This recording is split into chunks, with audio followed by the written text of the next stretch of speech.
one of the main questions would have to be, what is the relationship for? You know, I always ask the question, who are you? Meaning, what are you about? What do you want?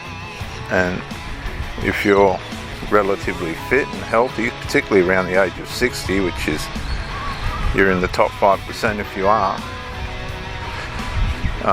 you don't have much competition. So when a woman meets you and you're functioning to your capacity or above, a woman's not going to worry about what she wants you for, because you're hard to find. You're an asset. Regardless of what's going on, you're going to be an asset. She won't care what you're about or what she wants you for. She'll just begin the process of supply and getting to know you and being intimate and all the rest of it, because most women think if they have sex with you, they're going to land you and keep you. And so do men as well. But when it comes down to the dimension of intimate supply, not intimate commitment, that's not the case.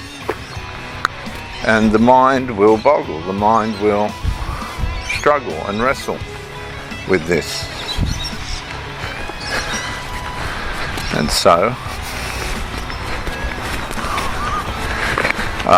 so this is where the mental health complexities come in, because different people have different levels of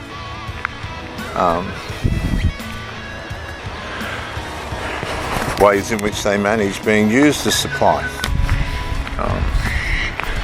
There's some people that are just designed, they can manage being used as supply. It suits them. They've got other things that they want to do and that they're involved in that meets their needs, and they just want someone to come and go to meet their intimate supply.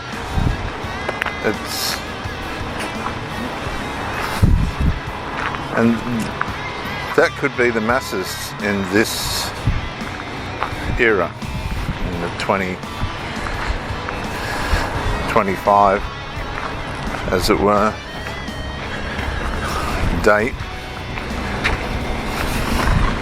because the family fabric has been attacked for so long that the structure and blessings that come with that have been undermined so dramatically, particularly in the Western world, where not many people could cope having a family, let alone children. A lot of these children have been brought into the world by way of intimate supply, not intimate commitment. And it's a very simple way of describing it.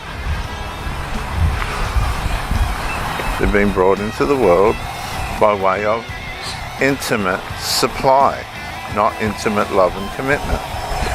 Now, people use all the sensations of intimacy to describe what they would say is love. But it's not. It's just the spur of the moment, the way the human body works, the way the mind reacts to that through intimacy, and all the joys and pleasures that come with that. It's called intimate supply, not intimate commitment, and all the loyalties and blessings that come with that. That's why the Bible says that marriage is blessed, because you're building and investing into somebody, and it will accrue. The blessings will accrue. Now, it's not always going to be perfect, but as I've said in other videos, if you're just intimate supply, you're no different to food. You're just being used. You're just being consumed. And at the end of it, when you're satisfied and the other person's satisfied, you're no different to dung. And if you don't believe me, split up with that person and see how long they hang around for. Everybody just ends up done. I know, because I've been there, I've had it happen to me. And it's not very nice when you realise that the person that you're with never had the capability of producing a relationship that would last.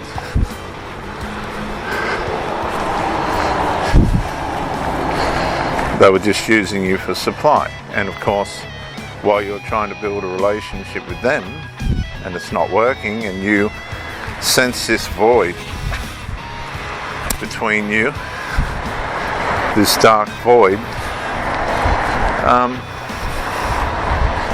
this aggravating, annoying, tormenting, horrible void.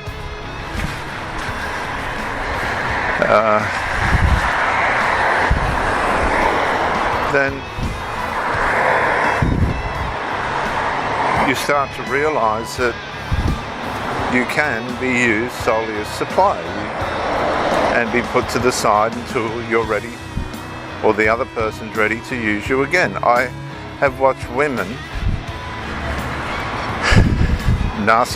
covert narcissistic females, or covert supply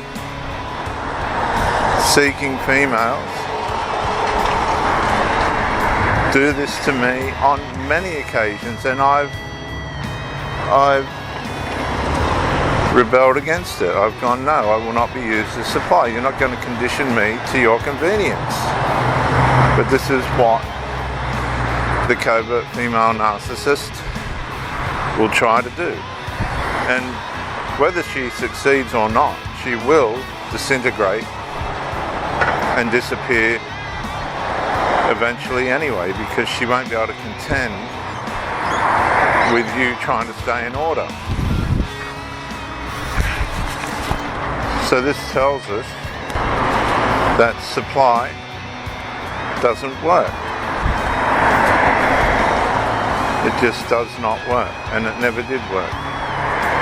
And it's been the ruin of not only civilizations, major ones, where lust and deceit, which are the fabrics of supply, have come in and undermined the integrity and morality of those empires. Anybody that's taking any notice of the Western world at the moment would very quickly start to realize that these same trends are starting to realize to some extent with fear and trembling. Here please, Hank, the Western civilization may be going down the same destructive path. All the signs are there that history is going to repeat itself, and as we know it, the Western world is starting to fall, and it's falling by way of micro-incremental increasing debasement.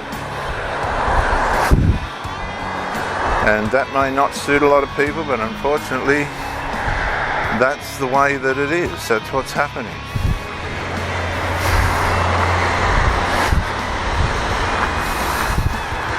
And it's not new. When you come up in a moral society, when you're young, your generation was relatively moral. Your parents were moral. And there were certain boundaries that you didn't cross. When those moral boundaries are deleted, bit by bit, and broadened, bit by bit, stop it. Sorry viewers, the dog's playing up. That's when you see the health and the fabric of good societies start to disintegrate and destruction, individually and collectively, start to settle in.